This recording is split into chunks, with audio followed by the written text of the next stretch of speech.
Bonjour, bienvenue à tous et à toutes. Cette fois-ci, je reviens avec un cas de phlébologie.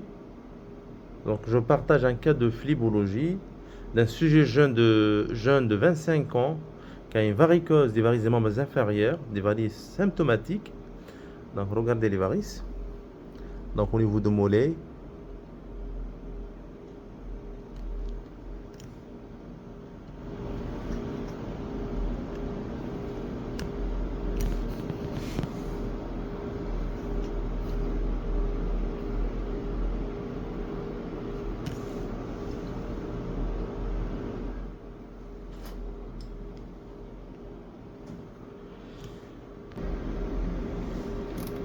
Donc, voici la jonction, la crosse et la jonction saphéno-fémorale. Donc, c'est la veine fémorale commune, c'est la crosse et c'est la jonction. Donc, on va suivre le trajet de la grande veine saphène. Vous avez déjà une dilatation avec incontinence socio-tronculaire, donc évidente. Vous avez une dilatation de la crosse. Donc, on vient de mesurer la crosse de 11 mm. On va faire... Donc, vous avez une fuite déjà.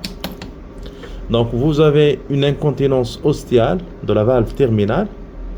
Ici, sur le segment intervalvulaire. Donc, on va suivre la grande veine saphène. C'est la grande veine saphène. Par la suite, tac, tac. C'est la grande veine saphène qui est toujours dilatée, incontinente.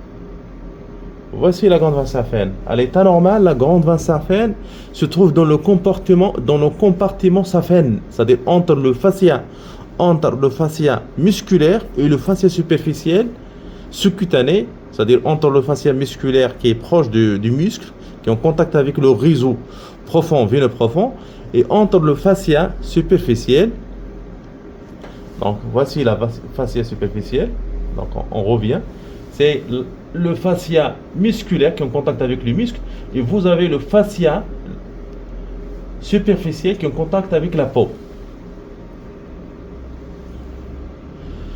Donc ici, vous voyez que la grande veine saphène, elle commence à sortir, sort de compartiment plutôt saphène, ce qu'on appelle, parce que ici, l'aspect saphène ou la vue anatomique ou échographique fait évoquer ce qu'on appelle l'œil égyptien. L'œil égyptien, c'est comme ça. L'œil égyptien, c'est comme ça. Vous avez comme ça la ponévrose, vous avez la ponévrose et vous avez le fascia musculaire. Donc cet aspect réalise ce qu'on appelle l'œil égyptien. Donc vous avez déjà une sortie donc, de la grande veine saphène de compartiment saphène vers en sus facial, très proche de la peau, de tissu de plan cutané, ici, comme ça. Donc vous avez le compartiment saphène, vous avez une petite veine dans le compartiment saphène. S'agit-il d'une veine saphène accessoire ou une autre? On va voir par la suite. Et vous avez la grande veine saphène. La grande veine saphène, donc elle est sortie du compartiment saphène et ça se voit généralement dans un tiers des cas, dans 30% des cas. Ce n'est pas fréquent. Généralement, la grande veine saphène, quand elle est dilatée, quand elle est incontinente, elle garde toujours son trajet, elle ne sort pas, mais dans un tiers des cas, elle sort. Elle sort et généralement, elle sort en accompagnant une collatérale variceuse sus-faciale.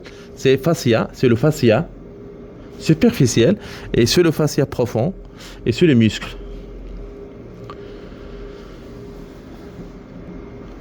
Donc la grande veine saphène continue. Donc on est en train on descend, on est à mi-cuisse, on est proche du genou, vous voyez. Donc ici il y a une grosse dilatation, c'est une dilatation importante de la grande veine saphène, pratiquement de combien? De 24 mm. On descend, on atteint la portion jambière. La portion jambière. Dans jambière, elle donne des collatérales du tributaire sus-facial, variqueuses, et qui sont à l'origine des paquets variqueux, de part et d'autre, mais qui ne sont pas thrombosés. Ici, la même chose.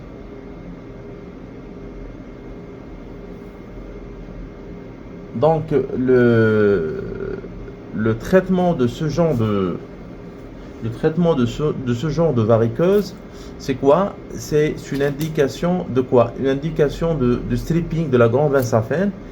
Est-ce qu'avec ou sans corsectomie, donc on a vérifié la petite valve, la valve terminale et la valve préterminale, et on a vérifié le segment intervalvulaire.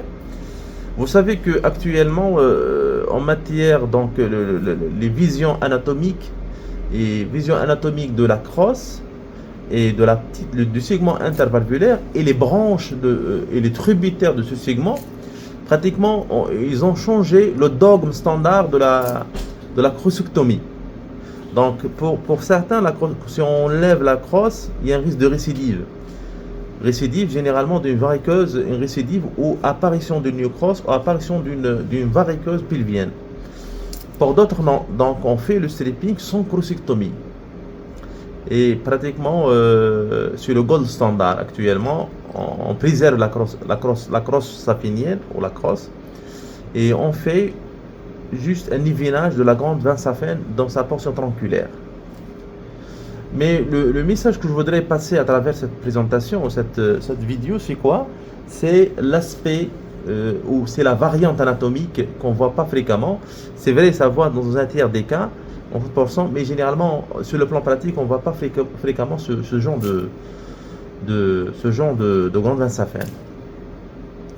C'est-à-dire une glande veine saphienne qui sort précocement du compartiment saphien.